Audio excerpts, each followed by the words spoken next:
जय Hind. Morning. Bihar police का batch आ गया है। बिहार टीचर का भी इनरोल हो गया। कल हो जाता लेकिन कल सर्वर में जगह ही नहीं बचा था। कल सर्वर बढ़ाना पड़ा बिहार टीचर वाला।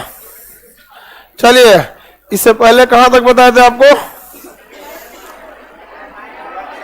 आयन वगैरह बताए थे। हाँ, मूलक और आयन में कोई अंतर नहीं होता है। आयन अलग अलग रहता है, मूलक ग्रुप में रहता है।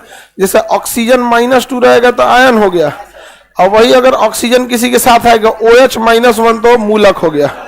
अकेले रहता है तो आयन, ग्रुप में रहता है तो मूलक।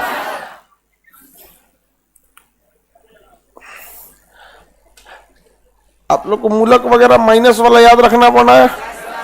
बताइए तो, कार्बोनेट का CO3-2 कार्बोनेट वगैरह ये सब का आपको क्या करना पड़ेगा? कुछ कुछ मेन है, उन्हें याद रखना। फास्फेट PO4-3, नाइट्रेट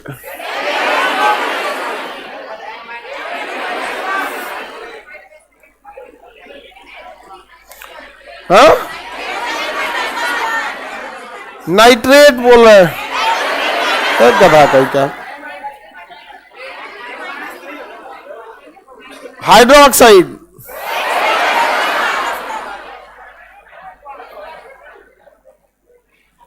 NO3-1 किसका है? नाइट्रेट। OH- हाइड्रोक्स। जिप्सम का फॉर्मूला CaSO4 2H2O। जिप्सम वगैरह बता दिए थे। अब आज आगे आपको आगे बताना था। चलिए ध्यान देते हैं हम लोग। लाइव वाले लोग देखिए, बिहार टीचर वाले के लिए सर्वर में जगह नहीं बचा था, इसलिए कल ही हम लोग उसको लॉन्च कर देते, लेकिन अब उसका आज हम लोग उसको क्या करेंगे? लॉन्च करेंगे। चलिए, सर्वर में नहीं था जगह, वरना कल लॉन्च कर दिए रहते। चलिए देखते हैं हम लोग आज अणुभार। क्या देखते हैं? अणुभार। उससे पहले आपको पीरियोडिक टेबल में से कुछ याद करके आना है। पीरियोडिक टेबल में से क्या करना है? याद करना है। कम से कम 30 तक। कितना था आपको बोले थे याद करने के लिए?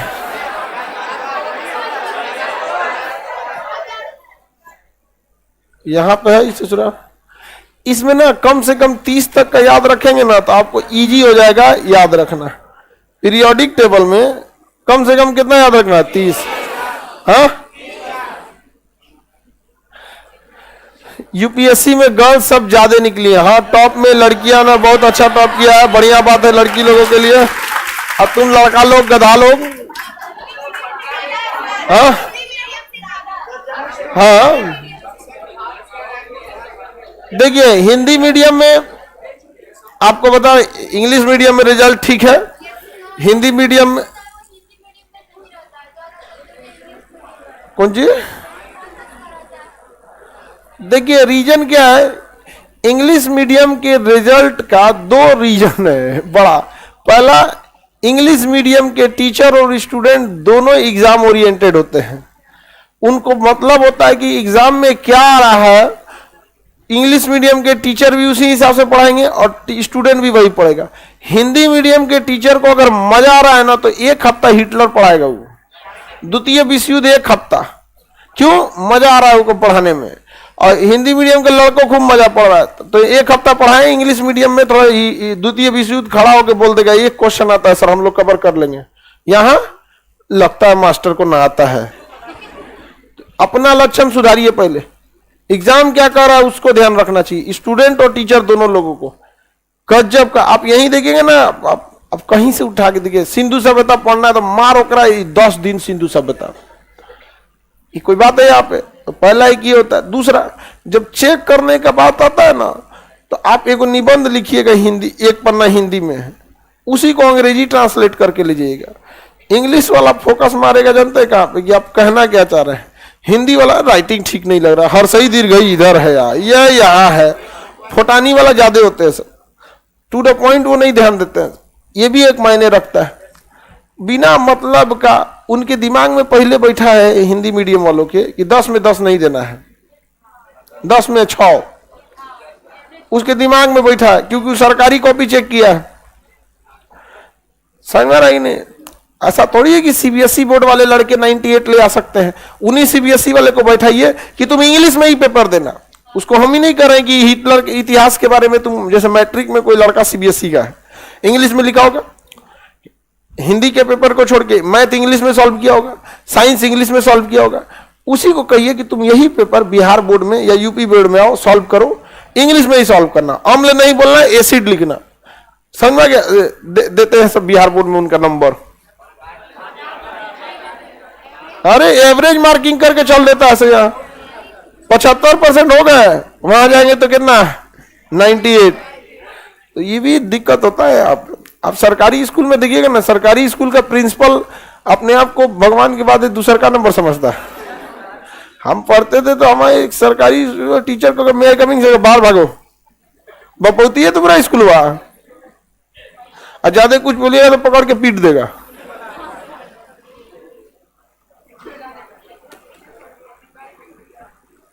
आप लोग अब मेहनत कीजिएगा, इस बार वाला यूपीएससी और टफ होने वाला है, क्योंकि नए लड़के बहुत ज्यादा हैं।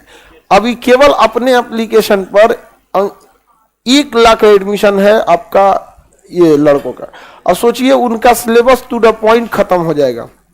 हम लोग यूपीएससी का ये जो सिलेबस है इसको दिसंबर तक खत्म कर देंगे।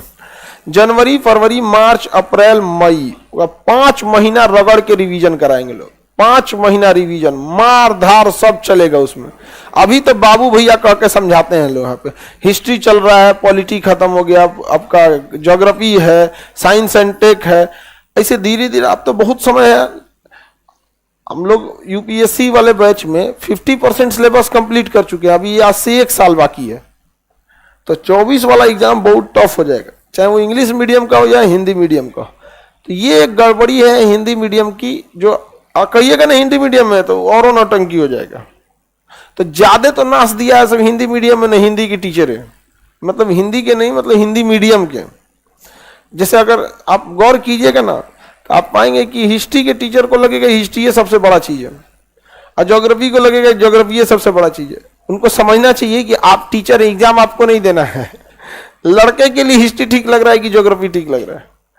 आप ऐसे भी गौर किए होंगे तो अंग्रेजी के मास्टर ऐसे दिखाएंगे जैसे अंग्रेजी ही सब कुछ है। मैथ के टीचर को लगा मैथ भी ना क्या है, रीजनिंग भी ना क्या है, सबसे सही जीएस है। आता है तो फटाक से 2 सेकेंड, नहीं तो छोड़ के निकली है, कोई चारा नहीं चलने वाला। यहां नहीं है कि साइन थीटा कॉस में बदलेंगे तो कुछ हो सकता है। तो देखिए ध्यान से, ये वाला आपको कम से कम कहां तक याद होना चाहिए, 30 तक।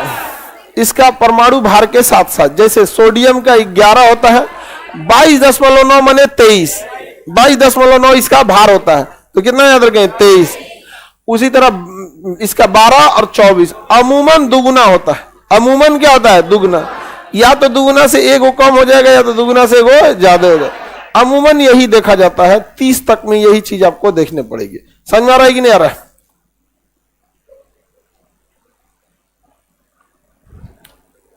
आगे चलते हैं अणु भार में। देखिए हम लोग परमाणु भार निकाले थे ना, पोटेशियम का 19 होता है और 39 होता है, कैल्शियम का 20 होता है और 40 होता है, आर्गन का 18 होता है और 40 होता है। आर्गन का क्या होता है, 18 और 40 हो जाता है। तो हम लोग ये जो निकाले थे ये भार था कि नहीं ऊपर वाला, तो ये अकेले अकेले है, इसलिए इसे कहेंगे परमाणु भार। क्या है, परमाणु भार। किसी अकेले तत्व का भार निकालना क्या कहलाएगा, परमाणु भार। परमाणु भार वो 2 संख्याओं का योग होता है। इलेक्ट्रॉन को छोड़ दीजिए जो बाहर चक्कर लगा रहा है, नाभिक में है न्यूट्रॉन और प्रोटॉन, इन्हीं के योग को हम परमाणु भार कहते हैं। बता दिए थे कि नहीं बता दिए थे? नाभिक में उपस्थित प्रोटॉन और न्यूट्रॉन के भार को ही हम क्या कहेंगे, परमाणु भार कहते हैं। किसी को कोई दिक्कत नहीं है। अब देखिए, लेकिन यौगिक किसे कहते हैं, यौगिक जिसका कोई ना कोई फॉर्मूला हो, जैसे पानी का कोई ना कोई फॉर्मूला H2O। अब इनका संयुक्त रूप से जब भार निकालते हैं तो उसे हम कहते हैं अणुभार। क्या कहेंगे, अणुभार। ऑक्सीजन जो है ये अलग रहेगा तब ये अलग, 2 को मिल गया तो अणुभार। देखिए निगेटिव वालों को हम खासियत बताए थे, इन ससुरों को रिएक्शन करने के लिए कोई मिला तो मिला, नहीं तो अपने में गोली आगे बैठ जाता है सब। समझ में आ गया कि नहीं आएगा? अपने में रिएक्शन करके क्या हो जाएगा, बैठ जाएगा। किसी को दिक्कत? तो अणु भार कैसे निकालेंगे? परमाणु भार तो याद करना पड़ेगा, परमाणु भार निकाल नहीं पाएंगे, आपको क्या करना पड़ेगा, याद करना। अब किसी गधा को यही नहीं पता है कि आर्गन का 18 परमाणु क्रमांक होता है, भार होता है 40। अब तो उसको याद करना पड़ेगा। कमजोर विद्यार्थी सपनशील बहुत होते हैं, उनको सपना बहुत, मतलब उनकी ख्वाहिशें बहुत होती हैं, हम भी एक दिन तेज विद्यार्थी बनेंगे। हाँ, जब तक पूरी दुनिया आगे निकल चुकी रहेगी, पोता पोती से कहना लो कि हम भी अब पढ़ने में तेज हो गए हैं, तो उन लोगों को सपना बड़ी ज्यादा आएगा, उनको लगेगा कि वो भी तेज बनेंगे ना। घर पे वो मेहनत नहीं करते हैं। अब हम कहेंगे कि यहाँ कितना याद होना चाहिए? अभी कई को का ईगो हर्ट हुआ होगा, अब जाएगा बकलोलवा पढ़ेगा, 2 दिन बाद फिर शांत हो जाएगा वो। तो आपको परमाणु भार याद करना पड़ेगा, परमाणु भार याद करना पड़ेगा। पीडीएफ अपलोड है गधा, लाइव वाले लोग पीडीएफ अपलोड है। देखिए परमाणु भार क्या याद रखना है, याद रख, कैल्शियम का 40 याद है ना, ऑक्सीजन का क्रमांक 8 होता है, भार होता है 16। इसका कोई उपाय नहीं है, आपको कहां तक याद रखना है, 30 तक। इवन की कुछ 30 के बाद भी कुछ फेमस का याद रखना पड़े, जैसे पारा का, सोना का, चांदी का, यूरेनियम का, ये सब का आपको याद रखना मजबूरी है। समझ में गया कि नहीं? सोना, चांदी, पारा, यूरेनियम, लोहा 29 से 30 के बीच में आ जाता है गधा, 26 होता है। हम बोले 30 तक याद रखना पड़ेगा, उसके बाद तो करा कि सर देखा कि लोहा लकड़ की बात हो रही है, सोना चांदी, देख रहे हिंदी मीडियम वाले को, देखो यही सब कहेगा सर, आप फॉर्म भर देगा सर, कहेगा सर रिजल्ट नहीं हो रहा है। गधा कहीं क्या कह रहे हैं कि जब 1 से 30 तक आपको याद रखना है तो 26 नंबर लोहा तो आइए जाएगा। उसके बाद हम बताएं कि सोना चांदी और पारा याद रख लीजिएगा, लेड याद रखिएगा, तो कह रहा है लोहा भी, कॉपर भी बोलो, एल्युमिनियम भी बोलो, इसको बस कबाड़ वाला चीज देख रहा है। जैसे देखिए हाइड्रोजन का परमाणु क्रमांक 1 और 1 में 2 का गुणा है ना, तो 1 गुणे 2 और प्लस ऑक्सीजन का 16, 18। परमाणु क्रमांक कितना हो गया, 18। कितना हो गया, 18 हो गया। देखिएगा एक चीज गौर कीजिएगा, केमिस्ट्री मैथ में अगर हम ऐसे लिखते हैं ए बी का मतलब होता है ए इंटू बी है, लेकिन केमिस्ट्री में इसका मतलब होता है ए प्लस बी। अगर केमिस्ट्री में ये लिखे तो इसका मतलब ए प्लस बी, अगर नहीं समझे, ऐसे अगर हम लिख रहे हैं मैथ में तो ए का बी में गुणा होगा, और यहां गुणा नहीं होगा, जोड़ होगा। हाँ, जैसे ओ का अगर मैथ में लिखते हैं तो ओ का एच में गुणा होगा, लेकिन यहां क्या होगा, जोड़। जैसे ऑक्सीजन का परमाणु भार 16 और इसका 1, कितना हो गया, 17। कितना हो गया, 17 होता है। OH माइनस होगा, OH माइनस है यहाँ पे, तो ये भाग, ये क्या हो जाएगा, जोड़ हो जाएगा। इसका थोड़ा ध्यान रखिएगा आप लोग। जैसे एक भारी जल होता है D2O, देखिए D2O जो होता है उसमें क्या होता है, इसका हाइड्रोजन का परमाणु क्रमांक भार कितना होता है, 1, लेकिन ड्यूटेरियम का 2 होता है, ट्राइटेरियम का 3, प्रोटेरियम का भार 1, ड्यूटेरियम का 2, ड्यूटेरियम का 3, तो ड्यूटेरियम का 2 और 2 में 2 का गुणा 4, तो कितना हो गया, 2 गुणे 2 4 प्लस 16, 4 और 16 20। क्या इस जल से यह जल भारी है कि नहीं है? तो इसे हम क्या कहते हैं, भारी जल। भारी जल पीने के काम में नहीं आता, भारी जल काम आता है परमाणु रिएक्टर्स में, मंदक के रूप में परमाणु रिएक्टर में काम आता है। किसी को कोई दिक्कत? आगे बढ़े। मैथ का batch foundation, math foundation batch 15 जून के बाद आएगा, 15 जून के बाद, क्योंकि उसके बाद ही पीके सर खाली हो रहे हैं, इधर उनका ब्याह है पीके सर की। हाँ, मनीष सर बता दिए थे। हाँ, तो पीके सर की शादी है, तो शादी ब्याह के बाद उनका क्या होगा, मैथ फाउंडेशन का बैच होगा। हाँ, अरे तुम लोग कहां बारात में जाएगा, उनके तालका मचा देगा सब, उनके ससुराल वालों को लगेगा बारात लाया है कि सेना लेके चले। पहले जब हम पानीपत का लड़ाई वगैरह ऐसा ही होता था, पहुंच गया से 1-8 लाख फौज ऐसे।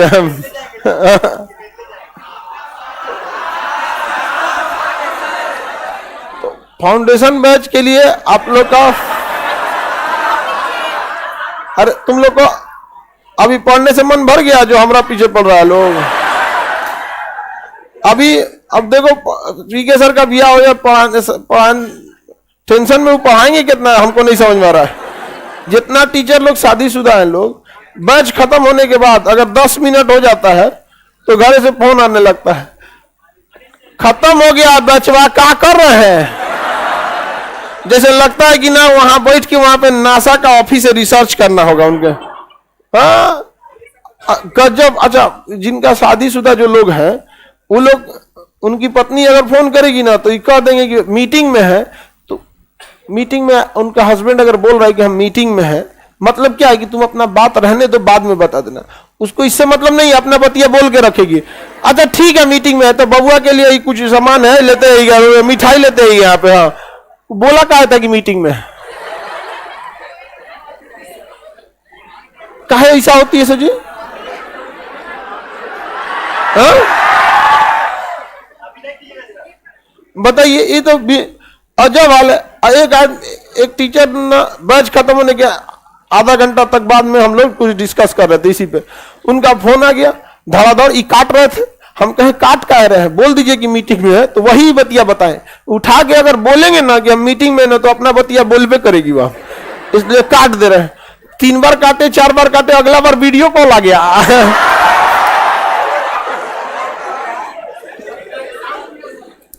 वो जैसे उठाए उधर से फायर एकदम, फोन का नहीं उठा रहे थे, घुमा दिए हमरे।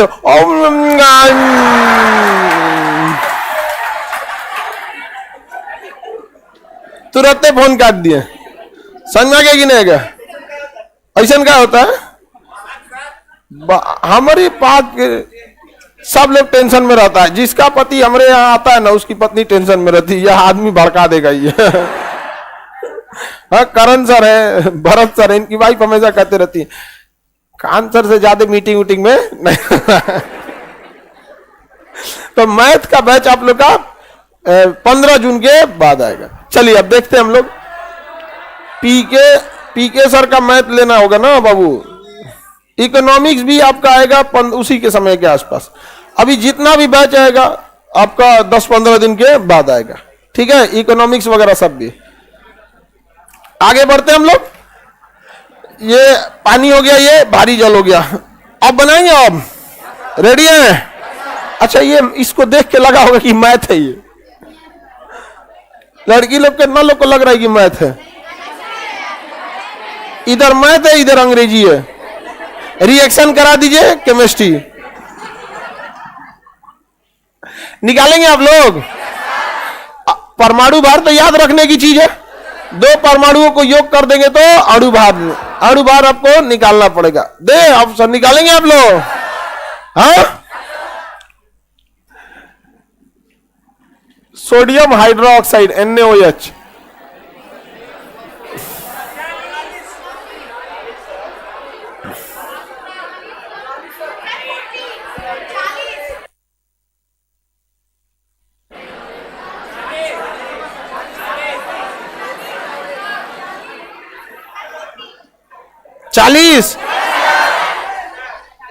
सोडियम का 23, सोडियम का 23, ऑक्सीजन का 16, हाइड्रोजन का 40। कितना हो गया? 40।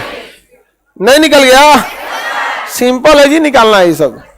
लेकिन अगर आपको परमाणु भार नहीं याद है, या निकलेगा? चश्मा हैरी पॉटर निकल गया। कितना? 40, ठीक है। इधर सब लोग का निकला कि नहीं निकला? हैंडीकैप के सीट पे बाकी कोई नहीं बैठेगा, बैठ जाता है सब। और तुम काला टी शर्ट और लाल कॉलर, तुम सबसे खचरा है पूरे हैंडीकैप में। हाँ नहीं है जी खचरा। कैसे बिना मतलब का क्वेश्चन पूछता है वही है। अच्छा वो बड़ी डिस्टर्ब करता था यहाँ पे। वो बड़ी मतलब बिना मतलब क्वेश्चन वो पूछ देता था, और उसको कोई मतलब नहीं रहता था क्वेश्चन से, लेकिन अपने आप को तो दिखाने के लिए करते। हाँ अच्छा ठीक से चल नहीं पाता था, एगो को धमकी दे रहा था कि बाहर निकलो बताते हैं। मतलब बात है। अब वो बेचारा इंसानियत के नाते उसको कह रहा था कि भाई शांति से रहो, कर तू निकल बाहर। बताओ, उसको हमसे आगे कह रहा कि सर देखिए हम एकदम जहर का घोट पी के बर्दाश्त किए हैं ओकरा से, वो हमको धमकी दे रहा है। हम भी एक अजीब हो गए यार, ये सब काय धमकी दे रहा है। बताइए, नहीं समझ में आ गया? सीएओ का बताइए।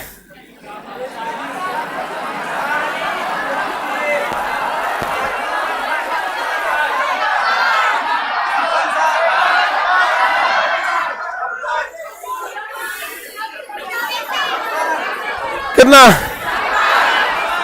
56 हो गया। 40 कैल्शियम का, 16 56 हो गया। सिंपल नहीं है जी।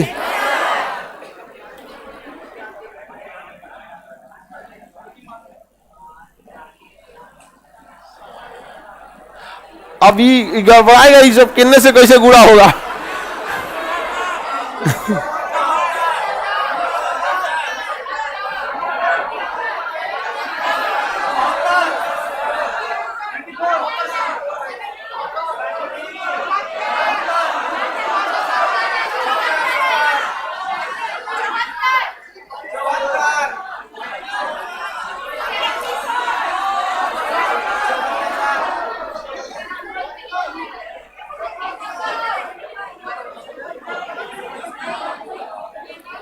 नहीं हुआ?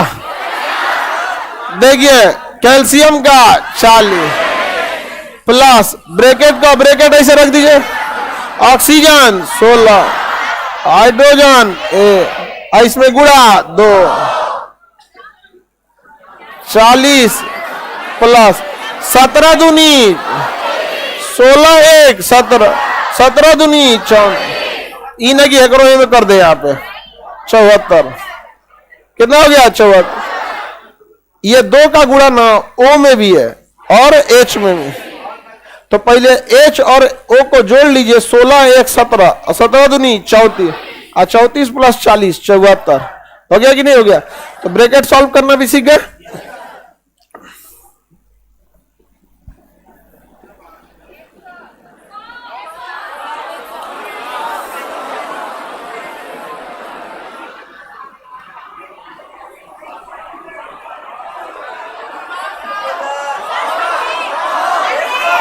हंड्रेड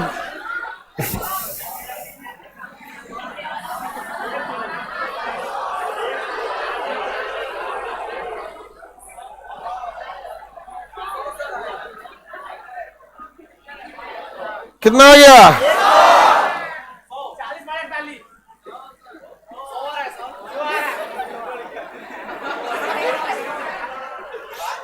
कितना लाया तुम? 40/48।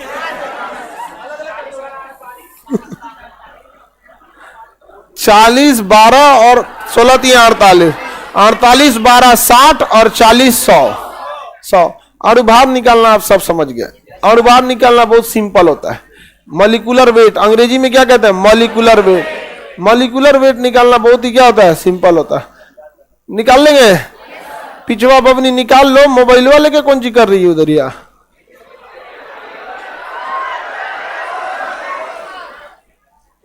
दुका पकड़ लिया, एक और फोटो खींच रही है।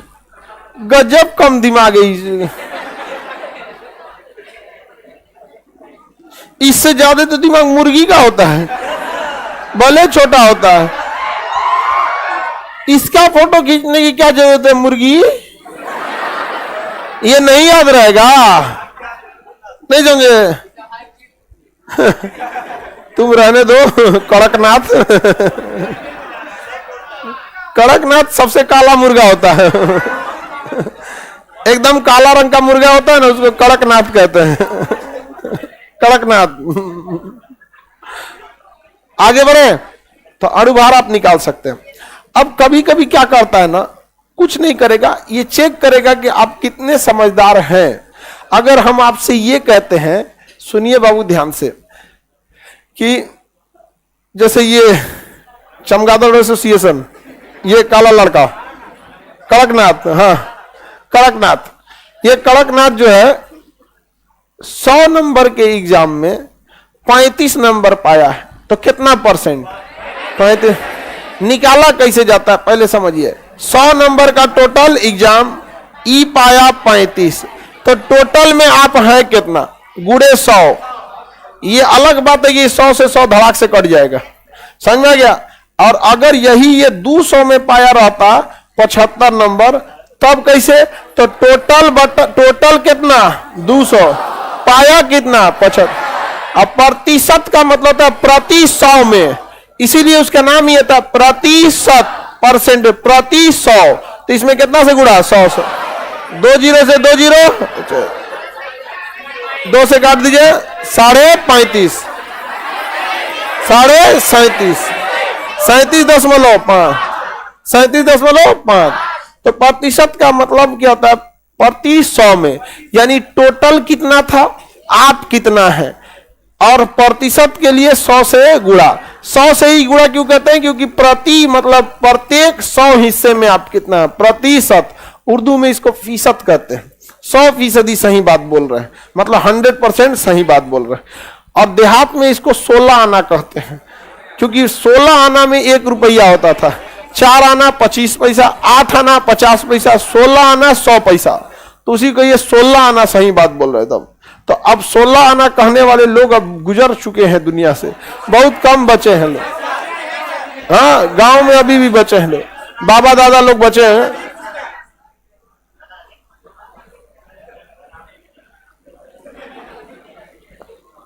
पार्ट 1 में है किसकी तैयारी करें। अभी चुपचाप ग्रेजुएशन करो और फाउंडेशन करो, बिना मतलब कोई दिमाग नहीं लगाओ। ये पार्ट 1 वाला ज्यादा खदखदाता है सब। ये सब को ऐसा लगता है ना कि ये सब मतलब एकदम नासा में से आया है सब। अभी शांति से जो पार्ट 1 में है फाउंडेशन कीजिए, दिमाग से उतार दीजिए कि आपको क्या चीज की तैयारी करनी है।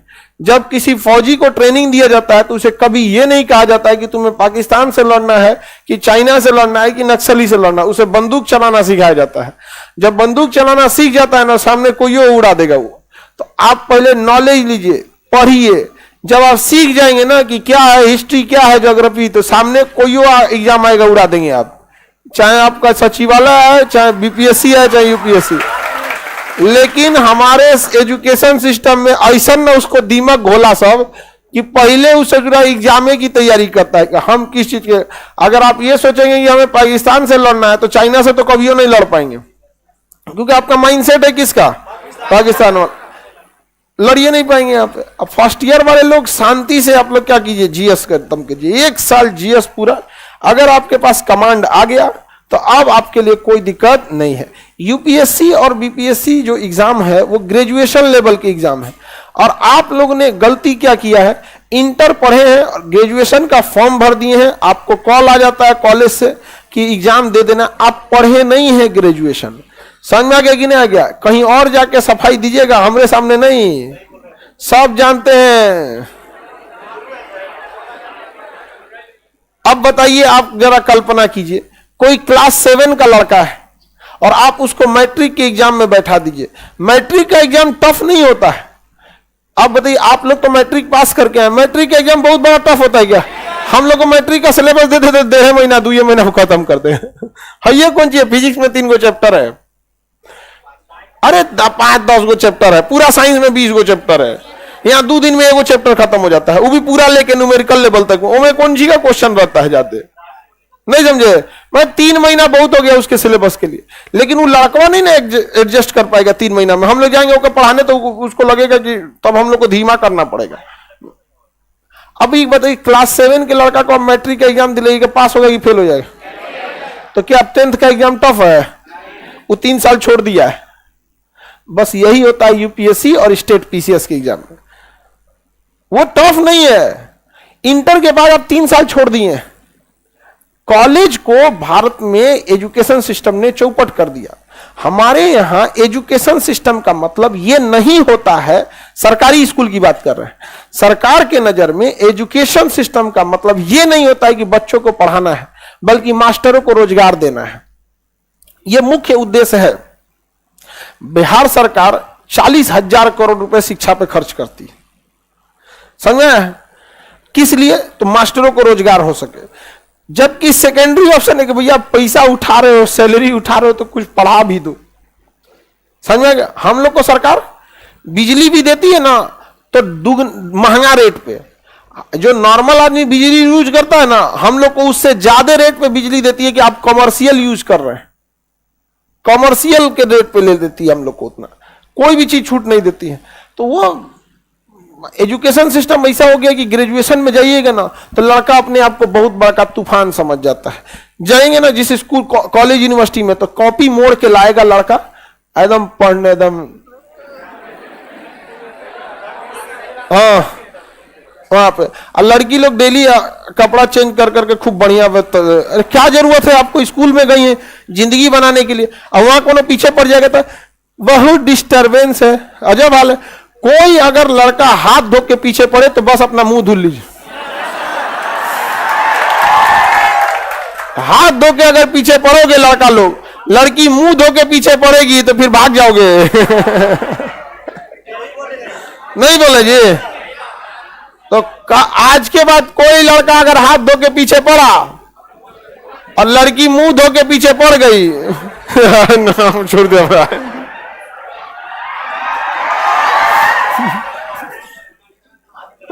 ये गधा का असर हमको बीए फाइनल करने में 9 साल लग गया।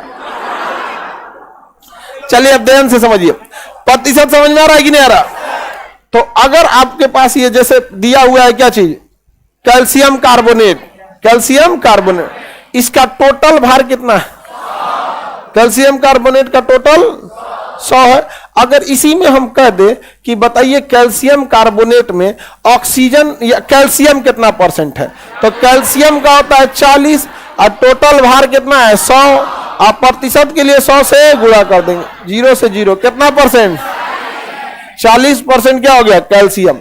अगर कैल्शियम ना देके कार्बन देता तो कार्बन का परमाणु क्रमांक भार 12, टोटल कितना है 100, आप प्रतिशत के लिए 100 से गुणा करना मजबूरी है, कितना परसेंट 12%, प्रतिशत भी नहीं निकल जाएगा। अब तनी सा टेढ़ा हो जाएगा ऑक्सीजन, ऑक्सीजन का प्रतिशत कैसे निकलेगा तुम बताओ, छोटकी खरगोश बताओ, ऑक्सीजन का, हाँ वेरी गुड, ऑक्सीजन कितना है 48 है, ऑक्सीजन होता कितना है 16 और 16 तिया 48 और टोटल कितना है 100 से गुणा कितना परसेंट 48%। याद रखिएगा कि जब कभी आप जिस भी तत्व का प्रतिशत निकालिएगा उसमें कितना गुणा भाग है इस सब का ध्यान रखना पड़ता है। इन है कि हम ऑक्सीजन का निकाले तो ऑक्सीजन का 16 होता है, अरे परमाणु भार में 16 होता है, यहाँ 16 में कितना का गुणा है 3, तो 16 तिया 48, आपको 48 रखना पड़ेगा कि नहीं रखना पड़ेगा, समझ आ रहा है कि नहीं आ रहा है? अरे तुम क्या बोलता है समझे में नहीं है, तुम धीरे बोला करो यहाँ पे, अब आराम से बोलो, हाँ बोलो, फिर तुम स्पीड धीमे धीमे, हाँ हाँ हाँ हाँ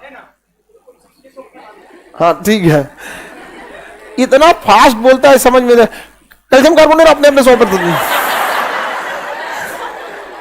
क्या समझ में आ रहा है हमको, कैल्शियम कार्बोनेट अपने अपने 100%, कैल्शियम कार्बोनेट कंप्लीटली 100% है, उसका ये निकालना है, तो हम यही तो बताएं कि ये कंप्लीटली कितना है 100 है, इस हिसाब से आप निकाल लेंगे कि नहीं निकाल लेंगे, हाँ जैसे हम आपको निकालने को दे देते हैं, ले मिटा क्यों दिए हम इसको,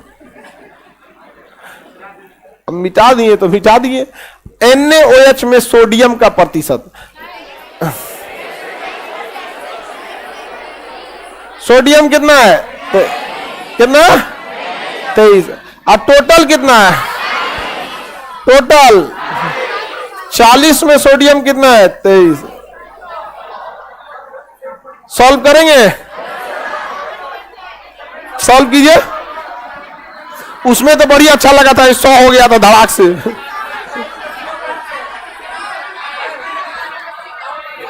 57.5 57.5 पर, वो वाला तो धड़ाधड़ कट गया था 100 था, लेकिन इस वाले में क्या हो जाएगा गड़बड़ हो जाएगा, इसलिए समझाने के टाइम पे उसी को लिए थे फटाफट सॉल्व हो जाए, हल्का वो था, इसमें क्या होगा? तो कोई जरूरी थोड़ी है कि सब वैसे ही हल्का ही आएगा। सॉल्व कर लीजिए। कितना नंबर आया तुम्हारा? इतना फास्ट बोलता है। हाँ, क्वेश्चन है कोई और निकालेंगे?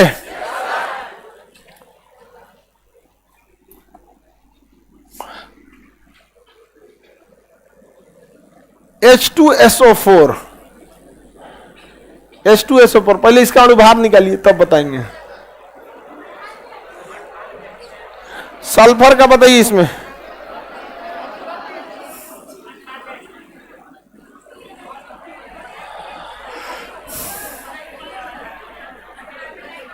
सल्फर का कितना लिए? ठीक है, सल्फर का आप लोग को याद रहेगा तो निकल जाएगा 32। देखिए बाबू ध्यान से, सल्फर का परमाणु क्रमांक 16, भार होता है 32, तो यहां पे क्या होगा? 98। हाइड्रोजन का एक में कितना का गुणा? 2, प्लस सल्फर का 32, प्लस सल्फर ऑक्सीजन का 16, 16 चौको 64, बराबर 64, 32, 2 ये 98। टोटल कितना आ गया? 98। टोटल 98 हो गया। तो H2SO4 का टोटल क्या आ गया? 98। अब अगर कह देते हैं H2SO4 में आप हाइड्रोजन का प्रतिशत बताइए, सल्फर का प्रतिशत बताइए और ऑक्सीजन का प्रतिशत बताइए। चलिए अब बताना चालू कीजिए लाइन से, सबका बताना है।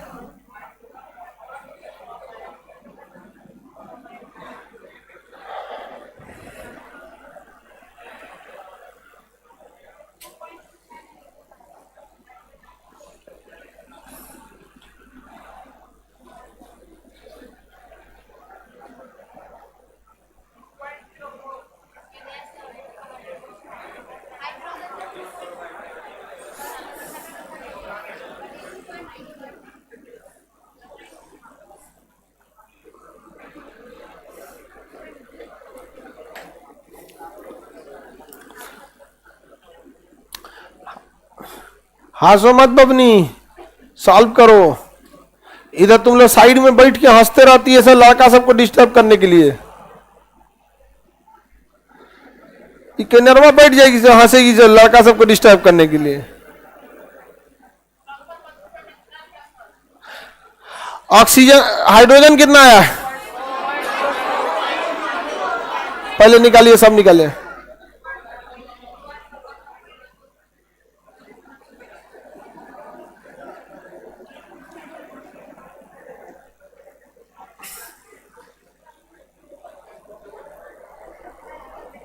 सबका हो गया?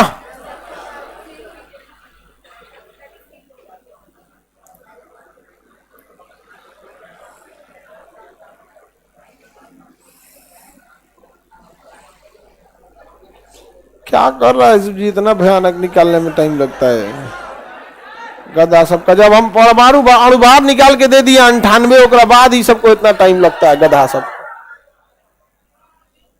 हाइड्रोजन क्या गो है? 2। कितना में 2? 98 में 2। कितना से भाग? 2 से 2.04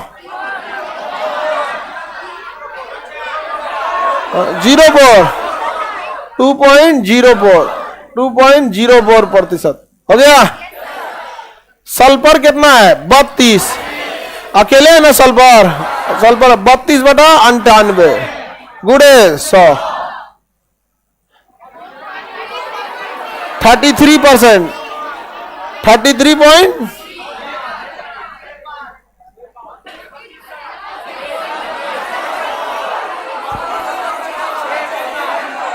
32.65 32.65 हो गया। ऑक्सीजन 4 गो याद रखिएगा। तो एगो का भार 16, 16 चौको 64। कितना में 64? 98 में 64 गुणे 100 कितना? 66 65 65.3 जोड़िए तो सारे परसेंटेज को।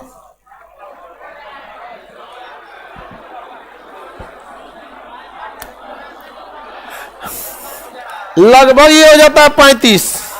अब 35 और 65 100 कितना आ रहा है?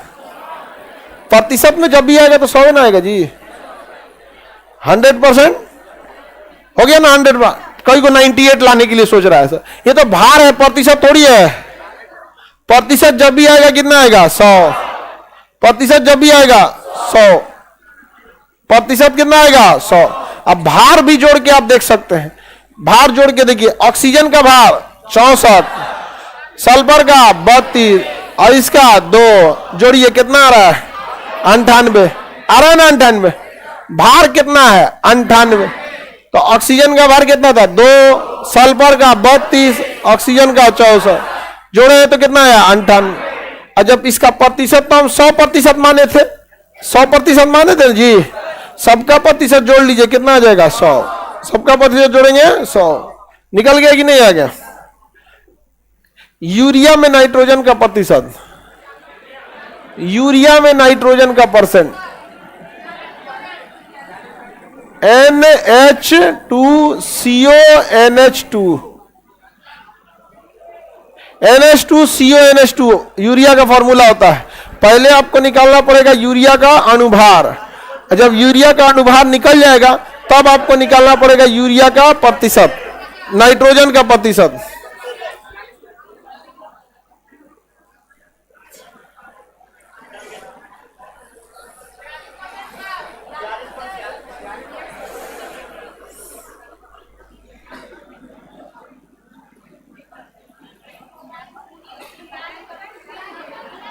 कितना आया?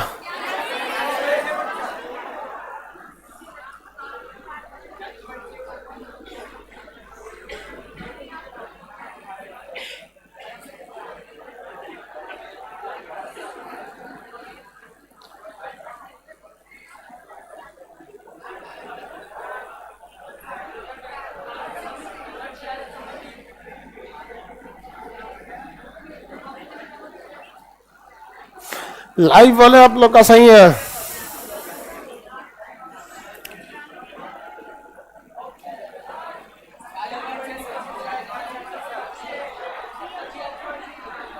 निकल गया?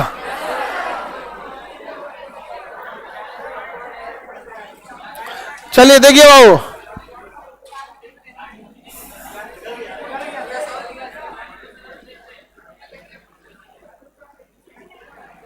जिनका नहीं निकला अब इधर देखिए, टाइम खत्म। नाइट्रोजन का 14, हाइड्रोजन का 1 में 2 का गुणा करेंगे तो 2, कार्बन 12, ऑक्सीजन 16, नाइट्रोजन 14, हाइड्रोजन 2, कितना हो रहा है? देखिए 14 2 16, 14 2 16, अब फिर 16, 16 तिया 48, अब 12 60, टोटल जोड़ दिए तो 60, टोटल 60, कितना है? 60। अब प्रतिशत पूछ रहा है नाइट्रोजन का। किसका? नाइट्रोजन का प्रतिशत। बबुआ नाइट्रोजन 2 गो है, देखिए एगो और ये गो। नाइट्रोजन का गो है? 2। तो ऐसा थोड़ा पूछा कि पहल का नाइट्रोजन और दूसर का नाइट्रोजन। आपसे पूछा है नाइट्रोजन, तो दोनों ना लेंगे। नाइट्रोजन का को लेंगे 2, एक नाइट्रोजन का भार 14, तो 2 गो का 28, तो 28, तो 14 + 14 लिख देते हैं ताकि बौकन सबको अच्छा से समझ में आए, क्योंकि ये यहां नाइट्रोजन है, यहां नाइट्रोजन है। अब बता 60 इंटू 100, तो 28 बटा 60 इंटू 100%, 46.6। तो खेतों में जब नाइट्रोजन की कमी होती है तो हम लोग क्या छिड़क देते हैं? यूरिया। अब सोचिए 1 किलो यूरिया छिड़केंगे तो कितना जाएगा? लगभग आधा से भी कम। 50% रहता तो कहते कि आधा, 1 किलो छिड़केंगे तो आधा किलो भी नहीं जा पाएगा। समझ में गया? लगभग आप इसे आधा कह सकते हैं, 47% है, 46 यानी 47%, यानी 10 किलो यूरिया छिड़क रहे हैं ना, तो 5 किलो नाइट्रोजन दे रहा है, बाकी जियान हो जाता है। जियान मतलब नहीं समझता, बर्बाद हो जाता है। खेत में हाइड्रोजन का कोई जरूरत ही नहीं है, ऑक्सीजन का कोई जरूरत ही नहीं है, तो नाइट्रोजन की जरूरत पूरा करना जरूरी है। इसलिए आजकल नैनो कोटिंग यूरिया आ गया है। समझा गया कि नहीं आ गया? नैनो यूरिया आ गया, वो छिड़क दिया जाता है वहां पे। नैनो यूरिया क्या आ गया? छिड़क देने से काम आ जाता है। समझ में आ रहा है? तो अणुभार में देखिए, यहां तक में किसी को गलती नहीं होगा कि कंप्लीट वैल्यू निकाल ले। वो गलती वही करेगा ना जब किसी तत्व का प्रतिशत दिया हो और अलग अलग लिखा गया, तो उसको जोड़ के आपको निकालना है। जैसे हम कैसे जोड़ दिए थे, नाइट्रोजन एगो यहां है एगो यहां है, तो एगो का होता है 14, तो दूगो का, हाँ, अगर यही कह देता कि हाइड्रोजन का प्रतिशत, तो हाइड्रोजन का गो है 4 गो है। देखिए ना, दूगो यहां है दूगो यहां, 4 गो है, तो कितना होता है 4/7 गुने 100। समझ में आ गया कि नहीं? किसी को कोई दिक्कत नहीं?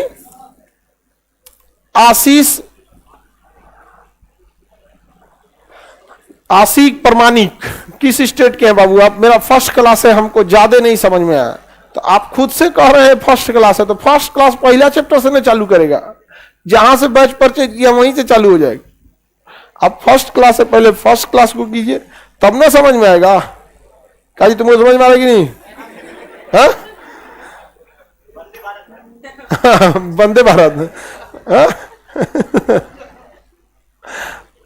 परसेंटेज निकालना सीख गए ना?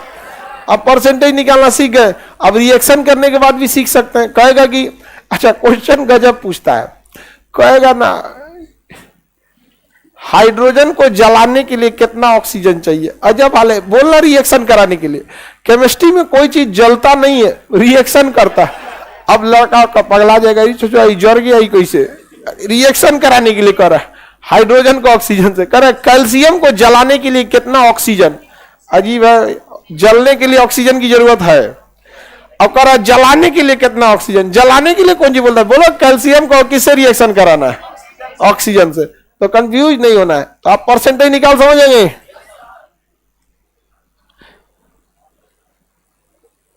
समझ सब आ गया आपको? किसी को कोई दिक्कत नहीं? चलिए अब आगे का क्लास कल समझेंगे।